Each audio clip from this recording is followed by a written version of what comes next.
Assalamualaikum warahmatullahi wabarakatuh. Perkenalkan saya Indri Wahyuni, CGP Angkatan 9, Kota Bandung. Pada kesempatan kali ini saya ingin menyampaikan tugas koneksi antar materi modul 3.1 pengambilan keputusan berbasis nilai-nilai kebajikan sebagai pemimpin. Selanjutnya saya akan mengulas beberapa pertanyaan terkait materi pada modul 3.1 kaitannya dengan modul-modul sebelumnya. Pertanyaan pertama, bagaimana filosofi Ki Hajar Dewantara dengan Pratap Triloka memiliki kaitan dengan penerapan pengambilan keputusan sebagai seorang pemimpin?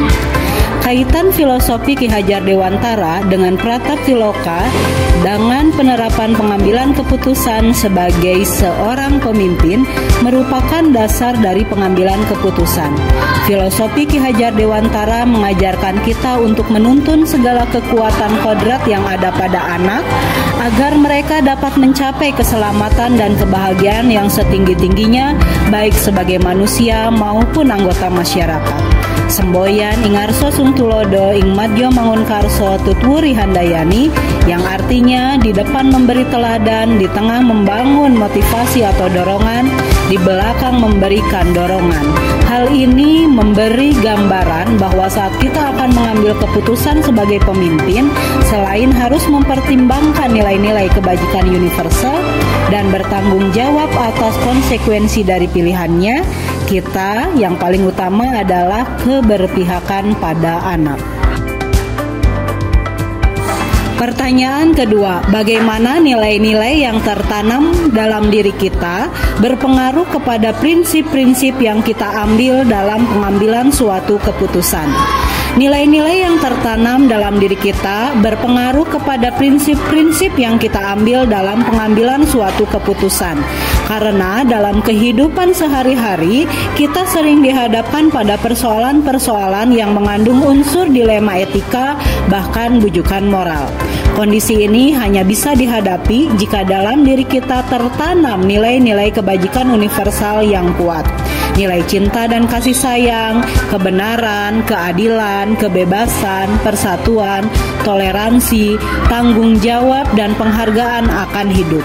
Nilai-nilai kebajikan universal ini akan mengantarkan kita untuk proses pengambilan keputusan yang tepat demi kemaslahatan banyak pihak. Pertanyaan ketiga, bagaimana materi pengambilan keputusan berkaitan dengan kegiatan coaching atau bimbingan yang diberikan pendamping atau fasilitator dalam perjalanan proses pembelajaran kita, terutama dalam pengujian pengambilan keputusan yang telah kita ambil? Apakah pengambilan keputusan tersebut telah efektif? Masihkah ada pertanyaan-pertanyaan dalam diri kita atas pengambilan keputusan tersebut? Hal-hal ini tentunya bisa dibantu oleh sesi coaching yang telah dibahas pada sebelumnya. Kegiatan coaching menurut saya sangat berperan penting dalam proses pengujian dan pengambilan keputusan. 9 langkah pengambilan dan pengujian keputusan yang terdiri atas mengenali nilai-nilai yang sangat bertentangan, menentukan siapa yang terlibat dalam situasi ini, kumpulkan fakta-fakta yang relevan dengan situasi ini, pengujian benar atau salah di mana ada uji legal, uji regulasi, uji intuisi, uji publikasi, dan uji panutan atau idola. Pengujian paradigma benar lawan benar, melakukan prinsip resolusi, berpikir berbasis hasil akhir, berpikir berbasis peraturan, dan berpikir berbasis rasa peduli. Investigasi opsi trilema, buat keputusan, lihat lagi keputusan, dan refleksi lagi. Kegiatan coaching dengan alur tirta, tujuan, identifikasi, rencana aksi, dan tanggung jawab sangat membantu dalam proses pengambilan keputusan.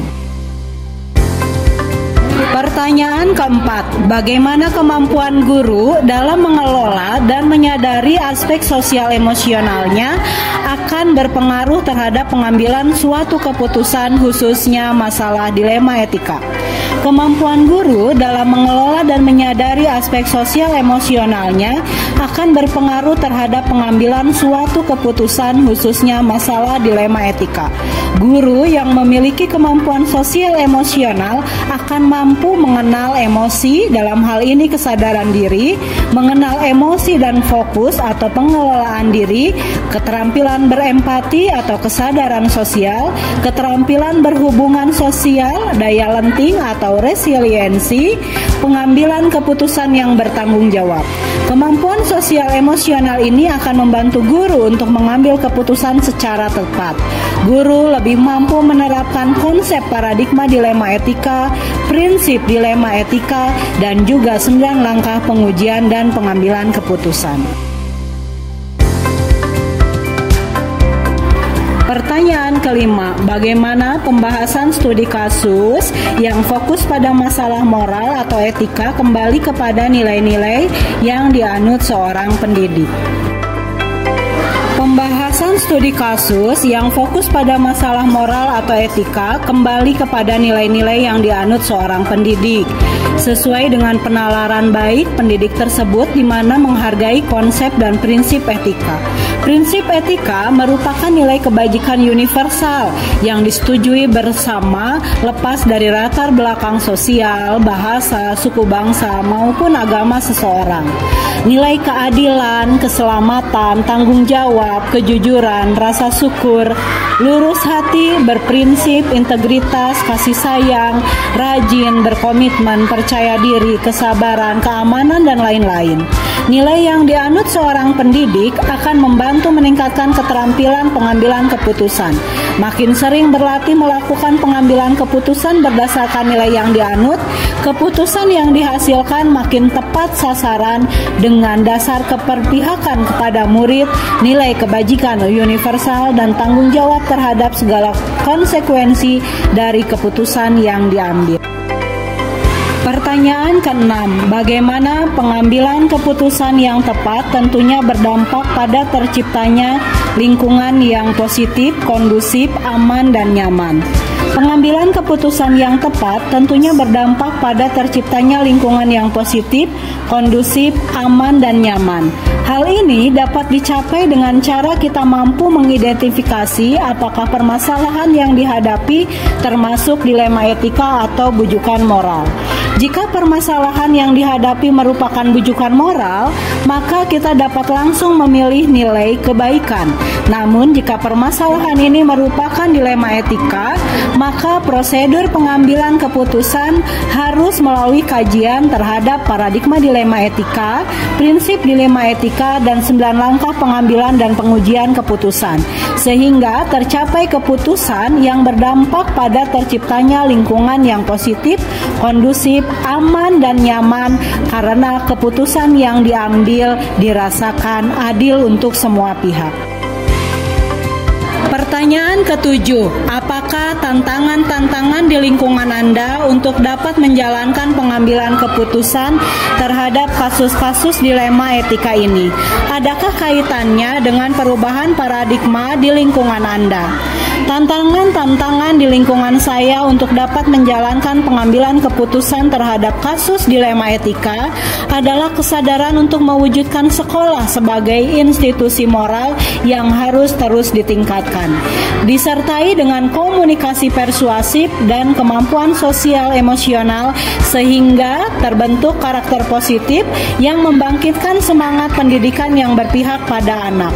Hal tersebut terjadi karena masih merupakan masa transisi kaitannya dengan paradigma pendidikan sesuai filosofi KHD, sehingga masih memerlukan adaptasi dalam permasalahan-permasalahan di lapangan. Pertanyaan ke-8, apakah pengaruh pengambilan keputusan yang kita ambil ini dengan pengajaran yang memerdekakan murid-murid kita? Bagaimana kita memutuskan pembelajaran yang tepat untuk potensi murid kita yang berbeda-beda?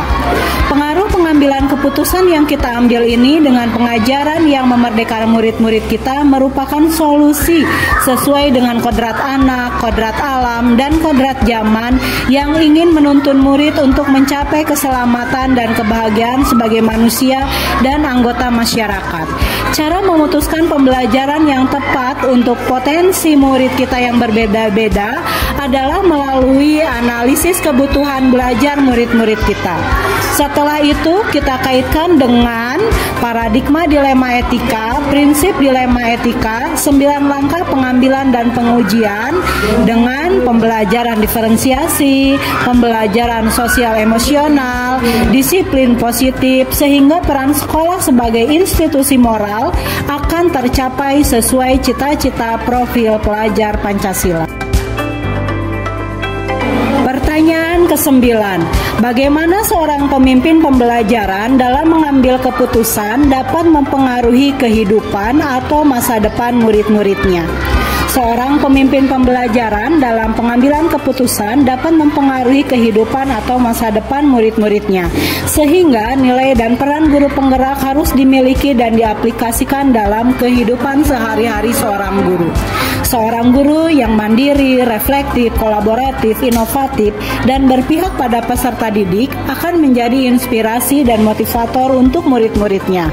Selain itu, kemampuan guru dalam menggerakkan komunitas, menjadi coach bagi guru lain, menjalin kolaborasi dan mewujudkan kepemimpinan murid akan terlatih untuk mengambil keputusan yang tepat yang berpengaruh bagi kehidupan masa depan murid-muridnya.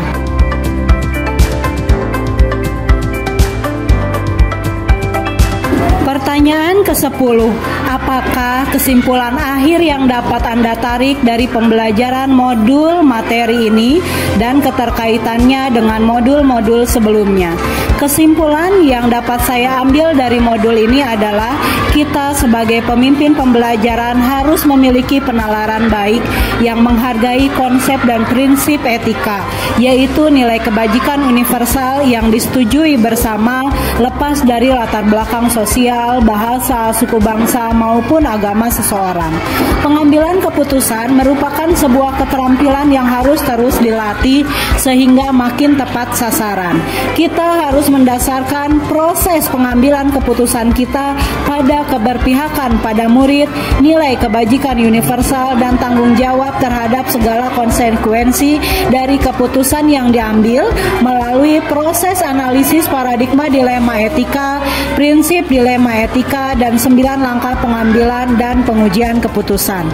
Filosofi pendidikan KHD, nilai peran guru penggerak, pembelajaran diferensiasi, kemampuan sosial emosional, dan kemampuan coaching sangat dibutuhkan dalam pengambilan keputusan berbasis nilai kebajikan sebagai pemimpin. Pertanyaan 11.